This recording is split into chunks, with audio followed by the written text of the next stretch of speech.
Welcome to this episode of my Danish Journey. So today we're gonna have a look at family and what are the different terms for different family members. So let's start out with us right here, the core family. Mor,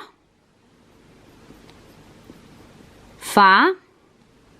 So this is mom and dad. Mom and dad have children, so we're just gonna learn the singular of all the words. So right now we just call it barn. So this is a child. More specifically, this is a daughter. We call her datter.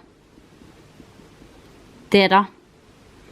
A son is called søn. Søn. And of course, they also have a relationship between each other. So this will be søster, meaning sister, and bror, meaning brother.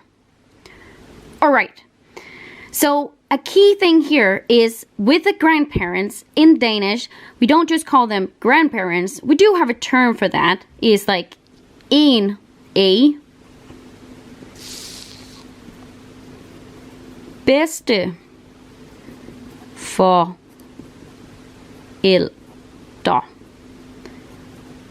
So these are called parents. A parent is called en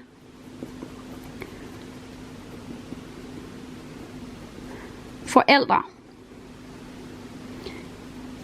And that is why bedsteforældre is then grandparents. It actually means the best parents. Or here, because we're using the singular, it's the best parent. This guy is our dad's father, and therefore he's called farfar. It literally means dad. And his mother we call farmor, father's mother. If we look at mom's parents instead, it's the same logic. Morfar and mormor.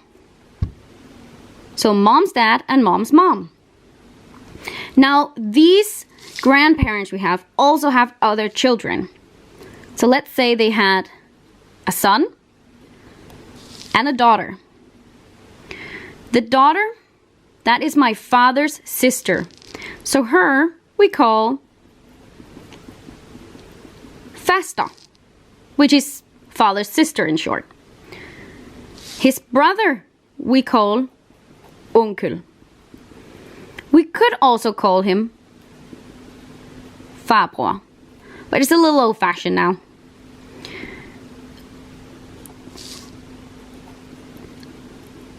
Our aunts and uncle that are married into the family, we call always onkel and tante.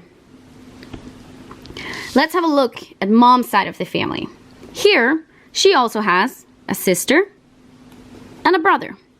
So the brother we again call onkel. We could also call him morbror. Her sister we call moster, mother's sister. And the married in onkel and tante. Simple.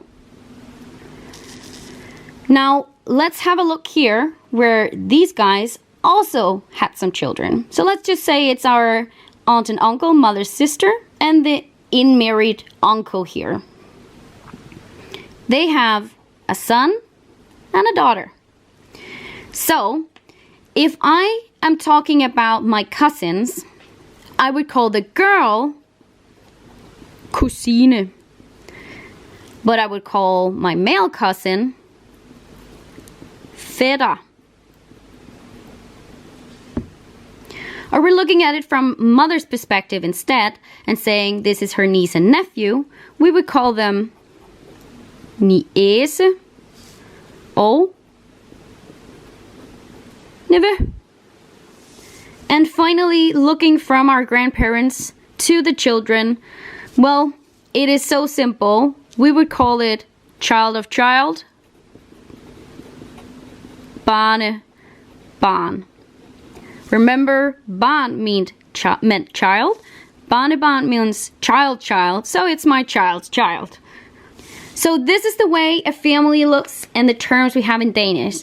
It also brings about a little bit of a key to the fact that ancestry is important in Danish. We don't just call each other uncle and aunts or grandparents, but we actually have specific terms telling us who they are in relation to us.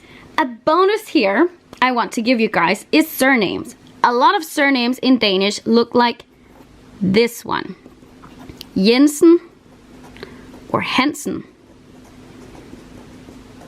So while this is spelled with an S-E-N, it is actually a short version of meaning Jens, which is a name for guy, søn, which means son, son of Jens.